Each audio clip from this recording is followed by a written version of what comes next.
Hello everyone, आप सभी का स्वागत है मेरा यूट्यूब चैनल पर। तो आशा करते हैं आप लोग अच्छे होंगे और मस्त होंगे। तो आज का क्लास बहुत बेहतरीन चलने वाला है, जो काफ़ी मस्त प्रश्न है। आज वही प्रश्न लेकर आए हैं जो हर एग्ज़ाम में पूछे गए हैं, जैसे group D, SSC, CGL, other exam में पूछे जाते हैं। तो बिना देर किए हुए प्रश्न की ओर चलते हैं। तो आप लोगों का पहला प्रश्न है कि निम्नलिखित श्रृंखला श्रेणी में प्रश्नवाचक चिन्ह के स्थान पर कौन सी संख्या होगी। यहाँ पर एक प्रश्नवाचक चिन्ह दिया है, यहाँ पर कौन सी संख्या होगी यह हमें बताना है। ठीक है, तो जब भी हम श्रृंखला के प्रश्न को सोल्व करते हैं तो सबसे पहले हम संख्या को ध्यान से देखते हैं कि संख्या कैसे लिखी गई है। जैसे यहाँ पर देखिए 77 से 49 कैसे लिखा है, 49 से 36 कैसे लिखा है, 36 से 18 कैसे लिखा है, उसी प्रकार हम यहाँ पर संख्या को बताएंगे। ठीक है, तो सबसे पहले हम यहाँ पर देखेंगे कि 77 से 49 कैसे लिखा है। ठीक है, तो देखिए अगर 77 का आपस में गुणा कर देते हैं तो यहाँ पर 7 7 49 होते हैं और 49 यहाँ पर लिखा है। ठीक है, उसी प्रकार यहाँ पर 49 का भी अगर आपस में गुणा करेंगे यानी कि 9 चौक 36 होते हैं और 36 भी यहाँ पर लिखा है। ठीक है, उसी प्रकार 36 का भी अगर आपस में गुणा करेंगे तो 3 छंग 18 होते हैं और 18 भी यहाँ पर लिखा है। ठीक है, तो जो प्रश्नवाचक चिन्ह दिया है यहाँ पर अगर हमको संख्या बताना है तो हम क्या करेंगे, उसी प्रकार यहाँ पर आपस में गुणा कर लेंगे 18 का। तो 18 में आपस में गुणा करेंगे तो यहाँ पर कितने हो जाएंगे, 8 हो जाएंगे। ठीक है, तो ऑप्शन में देखिए 8 कहाँ पर है, तो ऑप्शन नंबर हमें यहाँ पर बी में दिया है, तो ऑप्शन नंबर बी हमारा यहाँ पर सही जवाब होगा। ठीक है, तो आपको यहाँ पर लॉजिक समझना है, तरीका समझना है कि प्रश्न को कैसे कैसे सोल्व कर सकते हैं। ठीक है, अब चलिए हम बढ़ते हैं प्रश्न 2 पे। अब 2 नंबर का प्रश्न दिया है, प्रश्न कह रहा है कि नीचे दिए गए विकल्पों में से संबंधित संख्या को चुनिए। यानी यहाँ पर जिस प्रकार बट का संबंध 7 6 7 से है उसी प्रकार हमें यहाँ पर मेन का बताना। ठीक है, तो सबसे पहले तो हमें यहाँ पर ये पता करना है कि बट का 7 6 7 कैसे लिखा है। ठीक है, सेम उसी प्रकार हम यहाँ पर बताएंगे। तो ये हमारा एनोलॉजी का प्रश्न है। अब मैं मेरे काफ़ी सारे प्रैक्टिस सेट में बताता हूँ कि जब भी आपको अक्षर का यहाँ पर अंकों में दिया जाता है तो फिर आपको क्या करना है, यहाँ पर इन अक्षर को अंकों में लिखना है। जैसे अगर हम एक बार देखते हैं तो बी हमारा ABCD में 2 नंबर पे आता है लेकिन यहाँ पर 7 लिखा है। ठीक है, उसी प्रकार यहाँ पर देखिए यू हमारा 21 नंबर पे आता है लेकिन यहाँ पर 6 लिखा है, टी हमारा 20 नंबर पे आता है लेकिन यहाँ पर 7 लिखा है। तो अब हम क्या कर सकते हैं, अब देखिए अगर हम यहाँ पर बी का विपरीत निकालते तो बी का विपरीत क्या होता है, वाई होता है। ठीक है, विपरीत अक्षर क्या होता है, वाई होता है, और यू का विपरीत क्या होता है, तो यू का विपरीत हमारा यहाँ पर एफ होता है। ठीक है, क्या होता है, एफ होता है, और टी का विपरीत क्या होता है, तो टी का विपरीत जी होता है। ठीक है, क्या होता है, जी होता है।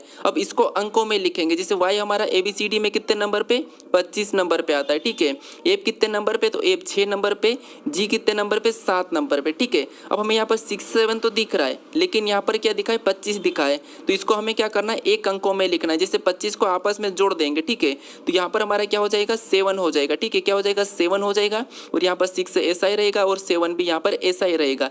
ये संख्या हमारी यहाँ पर बन चुकी है 7 6 7, और यहाँ पर देखिए 7 6 7 दिया है। ठीक है, तो सेम इसी प्रकार हम क्या करेंगे, यहाँ पर इसका विपरीत लिखेंगे। ठीक है, सबसे पहले तो एम का विपरीत क्या होता है, एन होता है, और यहाँ पर ए का विपरीत क्या होता है, तो ए का विपरीत जेड होता है, और यहाँ पर एन का विपरीत क्या होता है, तो एन का विपरीत एम होता है। ठीक है, अब हमें क्या करना है, यहाँ पर इनको अंकों में लिखना है। जैसे एन हमारा ABCD में 14 नंबर पे आता है, जेड हमारा ABCD में 26 नंबर पे आता है, और एम हमारा ABCD में 13 नंबर पे आता है। ठीक है, अब हमें क्या करना है, इनको एक अंकों में लिखना है, यानी कि इनको आपस में हमें जोड़ लेना है। ठीक है, अब देखिए 14 को आपस में जोड़ेंगे तो यहाँ पर 5 हो जाएंगे, 26 को आपस में जोड़ेंगे तो यहाँ पर 8 हो जाएंगे, और 13 को आपस में जोड़ेंगे तो यहाँ पर 4 हो जाएंगे। यहाँ पर हमारी कौन सी संख्या निकली है, तो यहाँ पर हमारी 584। यहाँ पर जो प्रश्नवाचक चिन्ह दिया है यहाँ पर कौन सी हो जाएगी, 584 हो जाएगी। ठीक है, तो ऑप्शन में देखिए 584 कहाँ पर है, तो ऑप्शन नंबर हमें यहाँ पर सी में दिया है, तो ऑप्शन नंबर सी हमारा यहाँ पर सही जवाब होगा। ठीक है, अब चलिए हम बढ़ते हैं प्रश्न 3 पे।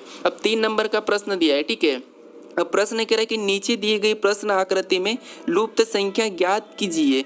यानी दोस्तों यहाँ पर एक प्रश्नवाचक चिन्ह दिया है, यहाँ पर हमें कौन सी संख्या आएगी ये बताना। ठीक है, तो ये हमारा लुप्त संख्या का प्रश्न है, यानी कि मिसिंग नंबर। ठीक है, तो अब देखिए दोस्तों सबसे पहले हमें क्या करना है, जब इस टाइप के प्रश्न को सोल्व करना है तो जो प्रश्नवाचक चिन्ह दिया है, ठीक है, जो प्रश्नवाचक चिन्ह दिया है उसी की जगह यहाँ पर जो संख्या 196 लिखी है और यहाँ पर 225 लिखी है, ये संख्या कैसे लिखी है। ठीक है, ये संख्या कैसे लिखी है उसी प्रकार हम यहाँ पर संख्या बताएंगे जिस प्रकार इन दोनों में लिखा है, ठीक है। तो यहाँ पर हम पता करेंगे कि जैसे 225 कैसे लिखा है और यहाँ पर 196 कैसे लिखा है। तो इन संख्या को ऐसा कुछ भी करो कि हमें ये संख्या मिले, ठीक है। तो अब देखिए जैसे अगर हम इसका क्या कर सकते हैं, अगर इसका हम आपस में गुणा करते हैं, इन संख्या का आपस में गुणा करेंगे तो 3 पंजे कितना होते हैं, 15 होते हैं, ठीक है। और 15 का वर्ग कितना होता है, तो 15 का वर्ग हमारा 225 होता है, ठीक है। कितना होता है, 225। और यहाँ पर देखिए 225 दिया है, उसी प्रकार यहाँ पर भी क्या करेंगे, आपस में गुणा कर देंगे। तो 7 दूनी कितना होता है, 14 होता है, ठीक है। और 14 का भी वर्ग करेंगे तो 14 का वर्ग कितना होता है, 196 होता है, ठीक है। कितना होता है, 196। और यहाँ पर देखिए 196 भी दिया है। तो सेम इसी प्रकार हम क्या करेंगे, यहाँ पर इसका तो आपस में गुणा करेंगे। तो 13 चौको कितने होते हैं, तो 13 चौको कहोगे यहाँ पर 52 होते हैं, ठीक है। तो हमें क्या करना है, यहाँ पर 52 का क्या करना, वर्ग करना है। अब 52 का वर्ग आपको पता होना चाहिए कि कितना होता है। तो 52 का वर्ग होता है 2704। कितना होता है, 2704, ठीक है। कितना, 2704। तो अब हमें देखेंगे कि 2704 कहाँ पर है। तो 2704 ऑप्शन नंबर ए में दिया है। तो ऑप्शन नंबर ए हमारा यहाँ पर सही जवाब होगा, ठीक है। नहीं, जो प्रश्नवाचक चिन्ह दिया है यहाँ पर कौन सी संख्या हो जाएगी, 2704 हो जाएगी, ठीक है। अब चलिए हम बढ़ते प्रश्न 4 पे। अब 4 नंबर का प्रश्न दिया है। अब प्रश्न कह रहा है कि देखिए, प्रश्न कह रहा है कि उस वेन आरे का चयन करें जो दिए गए वर्गों के बीच संबंध को सर्वोत्तम रूप से दर्शाता है। यानी दोस्तों यहाँ पर दिया, हमें अभिभावक दिया है, पायलट दिया है और गरीब दिया है। इसका वेन आरे कैसा बनेगा, ये प्रश्न पूछा है, ठीक है। तो जब भी हम वेन आरे का प्रश्न सोल्व करते हैं तो मैं आपको बताता हूँ कि अगर प्रश्न समझ में नहीं आता है तो फिर आपको किसी भी एक शब्द का आरेख बना लेना है, ठीक है। क्योंकि दोस्तों देखिए, रीजनिंग एक ऐसा सब्जेक्ट है तो किसी भी परीक्षाओं में इसके प्रश्न पूछे जाते हैं, किसी भी परीक्षाओं में, ठीक है। अगर आपने रीजनिंग अच्छी कर ली तो आप किसी भी परीक्षा को आसानी से क्रैक कर सकते हो, क्योंकि रीजनिंग एक ऐसा सब्जेक्ट है, एसएससी रेलवे के लिए फेवरेट है, ठीक है। तो अब देखिए जैसे अब यहाँ पर हम क्या करेंगे, किसी भी एक शब्द का आरेख बना लेंगे। जैसे मान लीजिए हम अभिभावक का बनाते हैं, ठीक है। तो ये हमने किसका बना लिया, अभिभावक का डायग्राम बनाया, ठीक है। उसके बाद अब हमें क्या करना है, दूसरे शब्द का बनाना है, यानी कि पायलट का। अब पायलट का बनाने से पहले हम क्या देखेंगे कि अभिभावक और पायलट का आपस में कोई संबंध है या नहीं है। तो आप कहोगे हाँ, अभिभावक और पायलट में संबंध है, क्योंकि कुछ अभिभावक ऐसे रहते हैं जो पायलट भी होते हैं, ठीक है। तो यहाँ पर कुछ अभिभावक, ठीक है, कुछ अभिभावक क्या होते हैं, पायलट होते हैं। तो इसीलिए इसका डायग्राम कैसा बनेगा, यहाँ पर कुछ वाला बन जाएगा, ठीक है, क्योंकि कुछ होते हैं। उसके बाद अब हम क्या करेंगे, तीसरे शब्द का बनाएंगे। तीसरा शब्द हमें यहाँ पर गरीब दिया है, ठीक है। अब देखिए, गरीब का बनाने से पहले हम क्या देखेंगे कि जो पहले दो शब्द है, ठीक है, इनके आपस में कोई संबंध है या नहीं है। तो यहाँ पर देखिए, गरीब और पायलट में तो आपस में संबंध है, कुछ वाले तो, क्योंकि कुछ पायलट गरीब भी होते हैं, ठीक है। उसी प्रकार यहाँ पर देखिए, यहाँ पर गरीब और अभिभावक का देखेंगे तो कुछ अभिभावक क्या होते हैं, गरीब भी होते हैं। अब देखिए, आपको यहाँ पर गरीब का मतलब क्या पता है, आप क्या सोचते हो कि गरीब का मतलब ये है कि हमारे पास पैसा नहीं है, हमारे पास कम पैसा है, इसका मतलब गरीब होता है। गरीब का मतलब ये होता है दोस्तों, अब समझ लीजिए, गरीब का मतलब ये होता है कि जिसके पास ना तो रहने का है और ना ही खाने का है, कोई जगह ही नहीं है, ठीक है। जिसके पास जमीन नहीं है वो गरीब कहलाता है, ठीक है। जिसके पास कम पैसे वो गरीब नहीं कहलाता है। फिर भी आप क्या सोचोगे, आप तो अच्छी पढ़ाई कर रहे हैं, फिर भी आप सोचोगे कि यार हम गरीब है। किसी के भी सामने आज के बाद गरीब मत कहना, ठीक है। गरीब किसी की भी सामने आज के बाद आप गरीब मत कहना, क्योंकि अब अभी से आप अपने आप को गरीब कैसे कह सकते हैं, ठीक है। आप स्टूडेंट हो और आप अपने आप को गरीब किसी के सामने कभी मत कहना है, ठीक है। अब देखिए, यहाँ पर कुछ पायलट और कुछ अभिभावक गरीब भी होते हैं। मतलब क्या होता है, गरीब का मतलब जिसके पास कभी कभी ऐसा भी होता है कि ना तो इसके पास खेती रहती है, ना कभी कभी खाने को भी नहीं रहता है, इसीलिए बोल रहा हूँ। तो इसका डायग्राम कैसा बनेगा, कुछ इस टाइप से बनेगा, ठीक है। तो ऑप्शन में देखिए, यहाँ पर इस टाइप का कहाँ पर है, तो ऑप्शन नंबर हमें यहाँ पर डी में दिया है, ठीक है। तो ऑप्शन नंबर डी हमारा यहाँ पर सही जवाब होगा, ठीक है। अब चलिए हम बढ़ते हैं प्रश्न 5 पे। अब 5 नंबर का प्रश्न दिया है।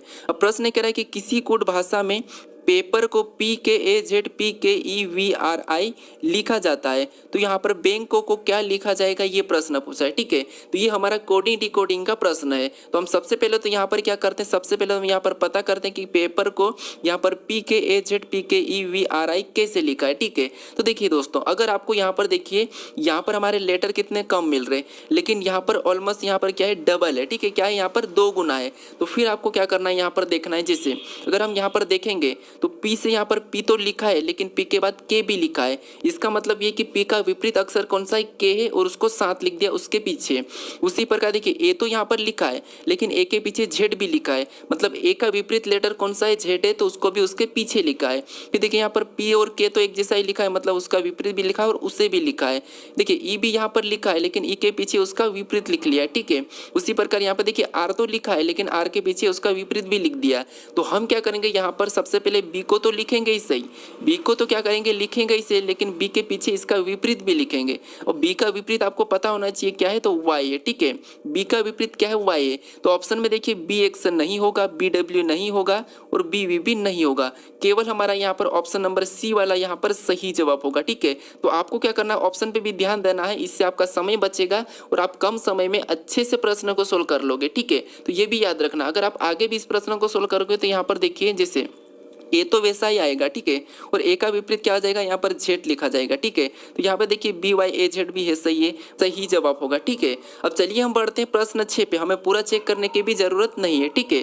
अब 6 नंबर का प्रश्न देखिए, प्रश्न कह रहा है कि निम्नलिखित प्रश्न में दिए गए विकल्पों में से विषम संख्या समूहों का चयन करें। यानी हमारे पास यहाँ पर 4 विकल्प है और इनमें से एक अलग कौन सा है यही हमें बताना है, ठीक है। तो जब भी मैं आपको बता चुका हूँ कि जब भी आपको अक्षर मिले और उसमें विषम बताना है, तो आपको कम अक्षर मिले तो वहाँ पर क्या करना है, उन्हें अंकों में लिखना है। जैसे यहाँ पर देखिए एच हमारा एबीसीडी में कितने नंबर पे, 8 नंबर पे आता है, ठीक है। फिर आई हमारा एबीसीडी में कितने, 9 नंबर पे आता है, ठीक है। फिर एल हमारा एबीसीडी में कितने, तो 12 नंबर पे आता है, ये हमने लिखा। उसी प्रकार यहाँ पर देखिए ओ हमारा कितने नंबर पे एबीसीडी में, तो 15 नंबर पे आता है। पी कितने नंबर पे, तो पी हमारा 16 नंबर पे आता है। फिर देखिए एस कितने नंबर पे आता है, तो एस हमारा 19 नंबर पे आता है, ठीक है। उसी प्रकार यहाँ पर देखिए डी कितने नंबर पे, तो डी हमारा 4 नंबर पे आता है। ई हमारा कितने नंबर पे, तो ई हमारा 5 नंबर पे आता है। एच कितने नंबर पे, तो एच हमारा एबीसीडी में 8 नंबर पे आता है, ठीक है। उसी प्रकार ए हमारा कितने नंबर पे, तो 1 नंबर पे। बी कितने नंबर पे, तो बी हमारा 2 नंबर पे। डी कितने नंबर पे, तो डी हमारा 4 नंबर पे। अब देखिए हमें क्या करना है, यहाँ पर अलग निकालना है। तो अलग कैसे निकालेंगे, जैसे देखिए 8 के बाद 9, ठीक है, 15 के बाद 16, ये भी ठीक है, 4 के बाद 5, ये भी ठीक है, 1 के बाद 2, ये भी ठीक है। अब देखिए यहाँ पर 9 में 9 से 12 यानी कि 3 जोड़ा गया है, 16 से 19 मतलब 3 प्लस हुआ है, 5 से 8 मतलब 3 प्लस हुआ है, 2 से 4 मतलब यहाँ पर 2 प्लस हुआ है, मतलब यही हमारा क्या है, एक अलग हो जाएगा, ठीक है। क्योंकि यहाँ पर तो 3 प्लस हो रहा है, यहाँ पर भी 3, यहाँ पर भी 3, लेकिन यहाँ पर हमारा 2 प्लस किया है, ठीक है। ये हमारा अलग हो जाएगा, यानी अलग हमारा ऑप्शन नंबर डी वाला यहाँ पर हो जाएगा, ठीक है। तो यही हमारा क्या होगा, यहाँ पर सही जवाब होगा, ठीक है। अब चलिए हम बढ़ते हैं प्रश्न 7 पे। अब 7 नंबर का प्रश्न दिया है। अब प्रश्न कह रहा है कि नीचे दी गई अक्षर श्रृंखला में रिक्त पदों को पूरा करिए। यहाँ पर हमारे पास कुछ रिक्त पद है, इससे ही हमें क्या करना है, पूरा करना है, ठीक है। क्या करना है, इससे ही हमें पूरा करना है। तो जब भी हम इस टाइप के प्रश्नों को सोल्व करते हैं तो मैं आपको बताता हूँ कि या तो इन्हें गिन लेना है या फिर इसे 3-3 या 4-4 में काट लेना, ठीक है। लेकिन फिर भी आपको समझ में नहीं आता है तो फिर आपको यहाँ पर एडवांस में देखना है कि जो रिक्त स्थान है, ठीक है, ये किस अक्षर के पास है, ये देखना है। जैसे यहाँ पर देखिए एम के बाद हमारे पास एक रिक्त स्थान है, ठीक है, यहाँ पर हमें भरना है। तो यहाँ पर भरने से पहले हम ये देखेंगे कि एम के बाद क्या लिखा है। तो यहाँ पर देखिए एम के बाद यहाँ पर ओ लिखा है, तो वहाँ पर हम क्या करेंगे, ओ को भर लेंगे, ठीक है। यहाँ पर हम ओ को भर देते हैं। उसके बाद हमें और भी देखना है, जैसे यहाँ पर ओ के भरने के बाद ओ के बाद और भी रिक्त स्थान मिला, ठीक है। तो ओ के बाद कौन सा अक्षर कहाँ लिखा है ये देखेंगे। तो यहाँ पर देखिए ओ के बाद बी लिखा है, तो वहाँ पर भी हम क्या करेंगे, बी को भर देंगे, ठीक है। यहाँ पर हम क्या करेंगे, बी को भर लेंगे। अब देखिए अगर इस जोड़े को हम देखते हैं तो यहाँ पर देखिए यहाँ पर आई एम मोबाइल का बना है, ठीक है। यहाँ पर क्या बना है, आई एम मोबाइल का जोड़ा बन चुका है, ठीक है। तो उसी प्रकार अगले जोड़े को भी हम बनाने की कोशिश करते हैं। जैसे ये आई है, आई के बाद अगर हम यहाँ पर एम को भर देंगे, ठीक है, तो ये आई एम हो गया और भी एम को भरेंगे तो यहाँ पर एम हो गया, ठीक है। फिर आई एम मोबाइल बनाना है, ठीक है, तो यहाँ पर क्या हो जाएगा, तो यहाँ पर एल को भरेंगे और यहाँ पर हमें ई को भरना है, ठीक है। यहाँ पर ई को भरेंगे तो अब देखिए ये जोड़ा भी हमारा आई एम मोबाइल का बन चुका है, ठीक है। तो ये अगला भी हमारा आई एम मोबाइल का ही बनेगा। तो यहाँ पर हम क्या करेंगे, यहाँ पर हम बी को भरेंगे, फिर हम यहाँ पर आई को भर देंगे। अब हमारे तीनों जोड़े हमारे एक जैसे बन चुके। जैसे यहाँ पर देखिए आई एम मोबाइल, यहाँ पर भी आई एम मोबाइल और यहाँ पर भी आई एम मोबाइल, ठीक है। तो हमने कौन कौन से अक्षर को भरा ये देखेंगे। तो हमने यहाँ पे देखिए सबसे पहले तो हमने ओ को भरा है, उसके बाद हमने बी को भरा है, ठीक है। फिर हम एम को भरा, डबल एम को भरा है, ठीक है। फिर हमने क्या किया, डबल एम को भरा तो वो लिखेंगे।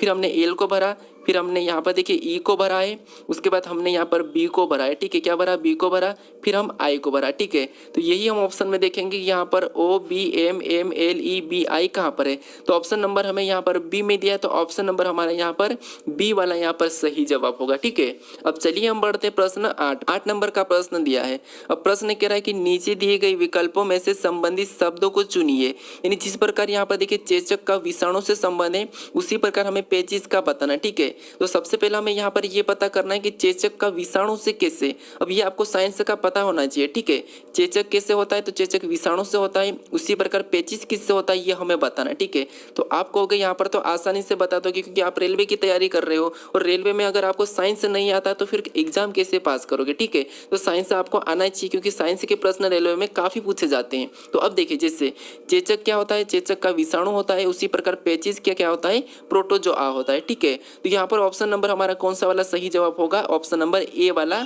सही जवाब हो जाएगा। ठीक है, अब चलिए हम बढ़ते हैं प्रश्न 9 पे। अब 9 नंबर का प्रश्न दिया है। अब प्रश्न कह रहा है, देखिए प्रश्न कह रहा है कि ए और बी डी के संतान है, ए का पिता कौन है, इस प्रश्न का उत्तर देने के लिए कथन फर्स्ट और सेकंड में से कौन सा कथन आवश्यक है ये हमें बताना है। ठीक है, अब दोस्तों ये भी ब्लड रिलेशन का ही प्रश्न है, लेकिन ये थोड़ा सा क्या है एडवांस लेवल का है, और इस टाइप के प्रश्न आपको आना चाहिए ताकि परीक्षा आपको सरल नहीं पूछती है। कुछ प्रैक्टिस सेट में आपको मैं सभी प्रकार के प्रश्न कराता हूँ। ठीक है, अब इससे पहले वाला अगर प्रैक्टिस सेट देखोगे तो उसमें आपको और भी इससे अलग प्रश्न देखने को मिलेगा ब्लड रिलेशन का, और सभी प्रकार के प्रश्न आपको कुछ यूनिक को देखने को मिलेगा, क्योंकि अगर जब तक आप कुछ यूनिक नहीं करोगे तो आप आगे कैसे बढ़ोगे। ठीक है, तो यही आपको यूनिक करना है, यूनिक प्रश्न देखना है ताकि एग्जाम में कितने भी किससे भी प्रश्न आए बस आपको वहां पर फोड़ के रखना है। ठीक है, तो ये याद रखना। अब देखिए हमें यहाँ पर प्रश्न क्या करा, भले ही प्रश्न सिंपल है लेकिन ये घुमा रहा है। ठीक है, कैसे, अब देखिए यहाँ पर ए और बी डी के संतान है, यानी ये मान लीजिए एक डी है। ठीक है,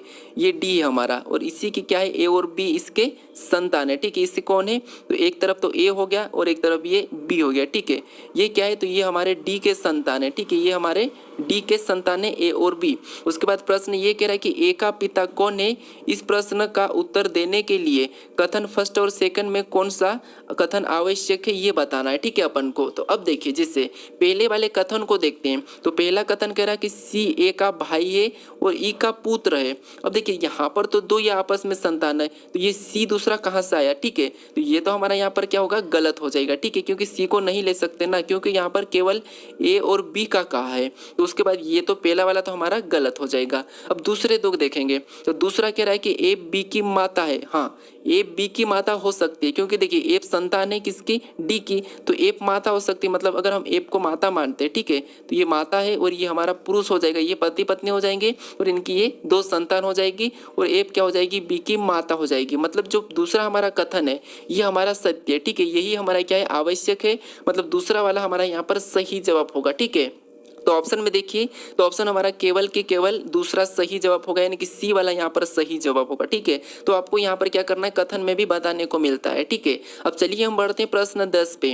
अब 10 नंबर का प्रश्न दिया है। अब प्रश्न ये कह रहा है कि यदि प्लस का अर्थ गुणा, माइनस का अर्थ भागित और गुणा का अर्थ माइनस और भागित का अर्थ प्लस हो, तो इस समीकरण को सोल्व करके जो प्रश्नवाचक चिन्ह यहाँ पर कौन सी संख्या आएगी ये बताना है। ठीक है, तो जब भी ऐसे प्रश्न पूछे जाते हैं मैथमेटिकल ऑपरेशन के प्रश्न है, तो फिर आपको क्या करना है, यहाँ पर इसका क्या करना है, यहाँ पर चिन्ह को बदल लेना है। जैसे यहाँ पर देखिए, जैसे यहाँ पर 9 + 8 दिया है, तो यहाँ पर हम लिखेंगे जैसे यहाँ पर देखिए 9, उसके बाद जो प्लस का चिन्ह दिया है, ठीक है, यहाँ पर आपको चिन्ह बदलना है। और यहाँ पर कहा है कि प्लस का अर्थ क्या कहा है, गुणा कहा है, तो यहाँ पर हमें गुणे का चिन्ह लगाना है, फिर आपको 8 लिखना है। ठीक है, उसके बाद 8 लिखने के बाद और चिन्ह हमें क्या दिया है, भागित दिया है, और भागित का अर्थ यहाँ पर क्या कहा है, प्लस का है, तो हमें क्या करना है, यहाँ पर प्लस लगा के वापस से 8 को और लिख लेना। ठीक है, फिर से हमें यहाँ पर माइनस चिन्ह दिया है, और यहाँ पर देखिए माइनस का अर्थ क्या कहा, तो माइनस का अर्थ भागित कहा, तो हमें यहाँ पर क्या करना है, भागित का चिन्ह लगाना है, और यहाँ पर 4 लिखना है।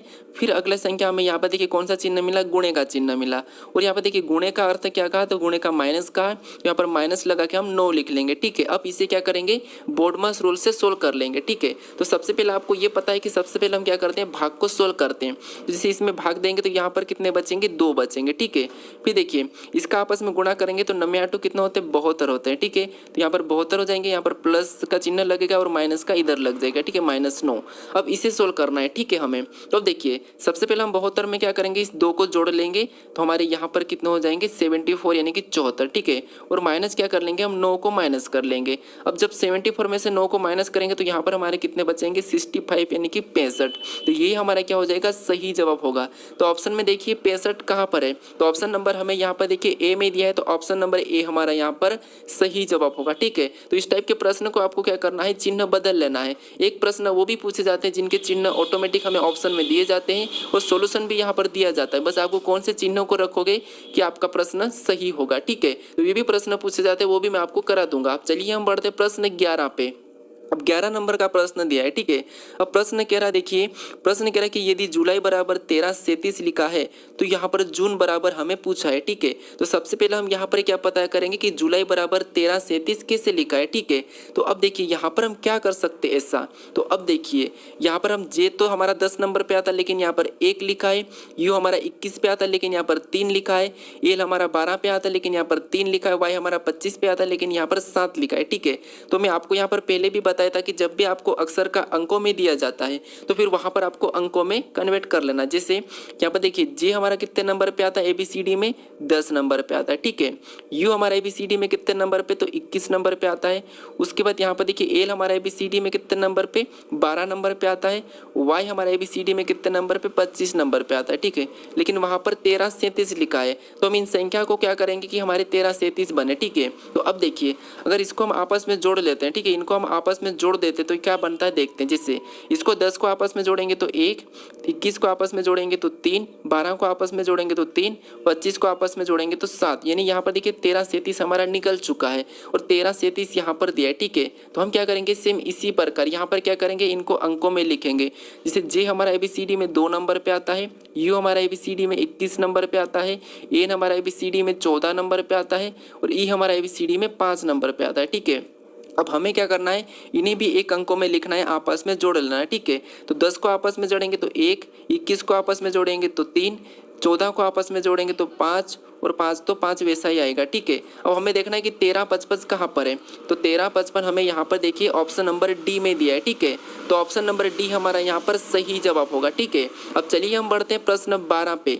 अब 12 नंबर का प्रश्न दिया है। ठीक है, अब प्रश्न कह रहा है कि यदि गाँव ए गाँव बी के पश्चिम में स्थित है, गाँव सी गाँव ए के दक्षिण में स्थित है और गाँव डी गाँव सी के पूर्व में स्थित है, तो गाँव डी गाँव ए के संक्षेप में किस दिशा में स्थित है, यह हमें बताना है। ठीक है, अब दोस्तों ये हमारा क्या है, दिशा और दूरी का प्रश्न है। अब दिशा और दूरी के प्रश्न, ये इतने मीटर चला, इतने मीटर गया, इसकी दूरी कितनी, ये प्रश्न आप हालांकि सोल्व करते रहते हैं। ठीक है, लेकिन ये भी हमें आना चाहिए कि इसका गांव इस तरफ है, तो आपको यहाँ पर थोड़ा सा हाई लेवल का करना है। ठीक है, तो अब देखिए कैसे, सबसे पहले आपको ये तो पता है कि दिशा किस टाइप से होती है। जैसे दिशा आपको पता है, मैं हर प्रैक्टिस सेट में आपको बताता हूँ कि ऊपर की ओर उत्तर, नीचे दक्षिण, राइट में पूर्व और लेफ्ट में पश्चिम, ये तो आपको पता है। ठीक है, लेकिन फिर भी मैं आपको यहाँ पर एक बार समझा देता हूँ। अब देखिए उसके बाद आप खुद को लीजिए। ठीक है, अब देखिए यहाँ पर प्रश्न कर कि यदि ए गांव बी के पश्चिम में, यानी कि गांव ए, मान लीजिए गांव ए, ठीक है, अब ये क्या है, गांव ए बी के पश्चिम में, बी के पश्चिम में मतलब बी किधर हो जाएगा, यहाँ पर हो जाएगा,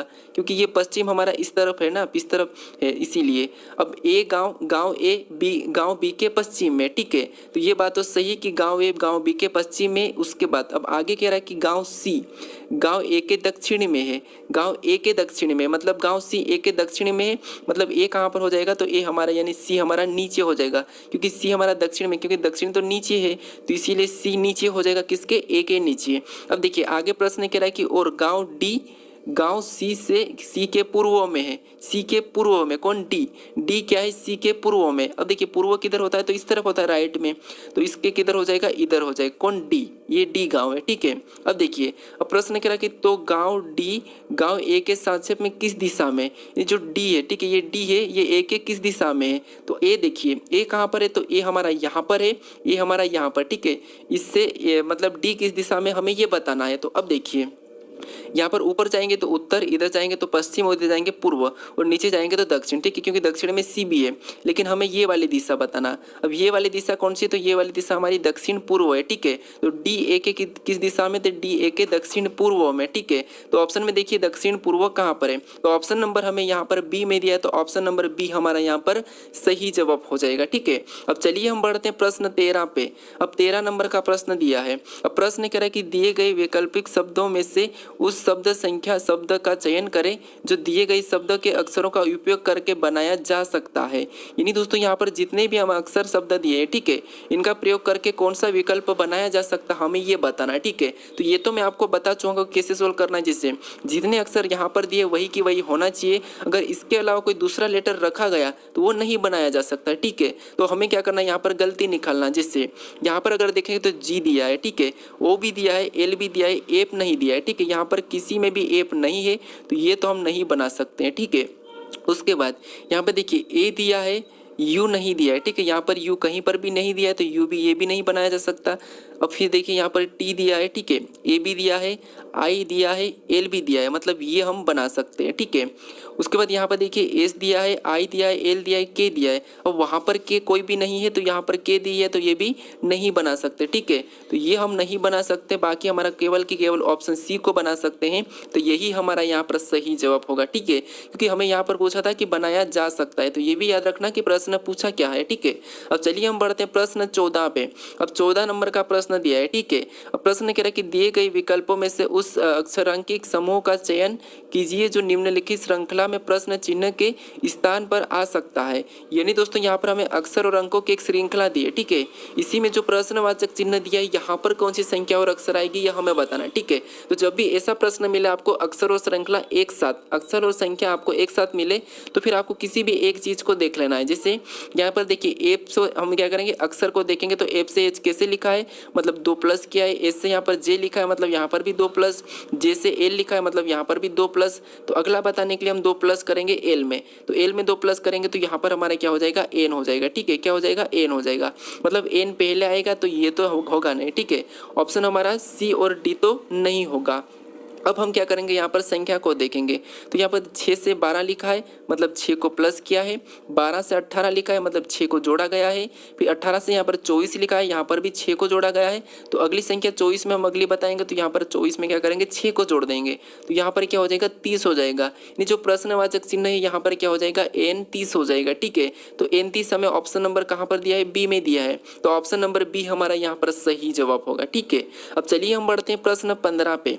अब 15 नंबर का प्रश्न दिया है। ठीक है, अब प्रश्न करें कि नीचे एक पासे को 2 स्थितियां दी गई है, आर वाले फलक के विपरीत फलक पर क्या आएगा यह हमें बताना है। ठीक है, जब भी दोस्तों एक से अधिक पासा होता है तो हमें क्या करना है, वहां पर कॉमन देखना है। ठीक है, मैं हर प्रकार का पासा सोल्व करा चुका हूँ। ठीक है, या तो आपको बंद करना, खोलना, कॉमन देखना, कॉमन नहीं मिले फिर भी क्या करना है, सारे पासे मैं आपको करा चुका हूँ अगर आप मेरे प्रैक्टिस से डेली देखते हो तो। ठीक है, अब देखिए आपको यहाँ पर क्या करना, जब भी एक से अधिक पासा हो तो आपको यहाँ पर क्या करना है, कॉमन देखना है। तो कॉमन हमारे पास क्या है, ए है। ठीक है, यहाँ पर हमारे पास क्या है, कॉमन ए है, तो हम ये पहले पासे का कॉमन लिखेंगे और इधर हम दूसरे पासे का कॉमन लिखेंगे। ठीक है, तो कॉमन हमारे पास ए है तो हम क्या करते हैं, ए को लिख ले। ठीक है, अब हम घड़ी के दिशा में चलेंगे तो घड़ी के दिशा में चलेंगे तो यहाँ पर हमें पी मिला है, पहले पासे में पी मिला है तो हम इसको क्या करेंगे, पहले पासे के नीचे लिखेंगे। फिर आगे चलेंगे तो क्यू मिला है, उसको भी हम यहाँ पर लिखेंगे। ठीक है, अब यहाँ पर हमारा खत्म हुआ। अब दूसरे पासे का देखेंगे तो यहाँ पर हमें आर मिला है तो यहाँ पर हम आर को लिखेंगे और आर के बाद एच मिला है तो यहाँ पर हम एच को लिख लेंगे। ठीक है, अब हमने जितने भी जो भी लिखे सभी के एक दूसरे के विपरीत निकल चुके हैं। जैसे कैसे, तो यहाँ पर देखिए जो इसके आमने सामने एक दूसरे के विपरीत है, ये भी एक दूसरे के विपरीत है और जो बचा है वो एक्स के विपरीत हो जाएगा। ठीक है, लेकिन हमें किसका पूछा है, आर का पूछा है, तो आर का विपरीत क्या हो जाएगा, पी हो जाएगा। तो पी हमें ऑप्शन में देखिए कहाँ पर है, तो ऑप्शन नंबर हमें यहाँ पर डी में दिया है, तो ऑप्शन नंबर डी हमारा यहाँ पर सही जवाब होगा। ठीक है, कौन सा होगा, ऑप्शन नंबर डी। अब चलिए हम बढ़ते हैं प्रश्न 16 पे। अब 16 नंबर का प्रश्न दिया है। ठीक है, अब प्रश्न करें कि कथन और निष्कर्ष दिया है और जो कथन दिया है उसके बारे में निष्कर्ष से क्या कह रहा है हमें ये बताना। ठीक है, अब देखिए जब भी मैं आपको प्रश्न सोल्व कराता हूँ कथन और निष्कर्ष का तो वहाँ पर शब्द होते हैं और उससे हम समझते हैं। ठीक है, लेकिन ये हमारा अलग टाइप का प्रश्न है। अब ऐसा आप इसको इस टाइप के प्रश्नों को आप कैसे सोल्व करते हैं ये तो मुझे नहीं पता, लेकिन मैं आपको एक आसान तरीके से सोल्व कराऊंगा। ठीक है, कैसे, सबसे पहले आपको यहाँ पर कथन को समझना है।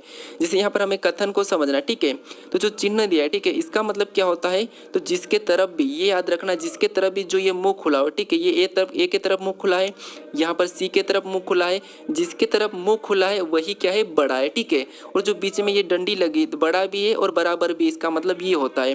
और जो ये बराबर का लगा ये तो मतलब बराबर ही है। ठीक है, ये तो आप समझते हो। अब देखिए आपको कथन को कैसे समझना है, तो सबसे पहले देखिए ए क्या है, तो ए से बी से बड़ा है लेकिन बराबर भी है। ठीक है, तो हमें डायग्राम बनाना है। ये देखिए ए क्या है, तो ए बी से तो बड़ा है, ठीक है। ए क्या है, बी से तो बड़ा है लेकिन बराबर भी है। तो बराबर भी है तो हम क्या करेंगे, यहाँ पर ए को नीचे भी रख लेते, ये संभावना है कि ये बराबर भी है और बड़ा भी है। अब देखिए उसके बाद आगे देखेंगे तो बी सी से बड़ा है, ठीक है, क्योंकि यहाँ पर बी की तरफ मुंह खुला है तो बी क्या है, सी से बड़ा है।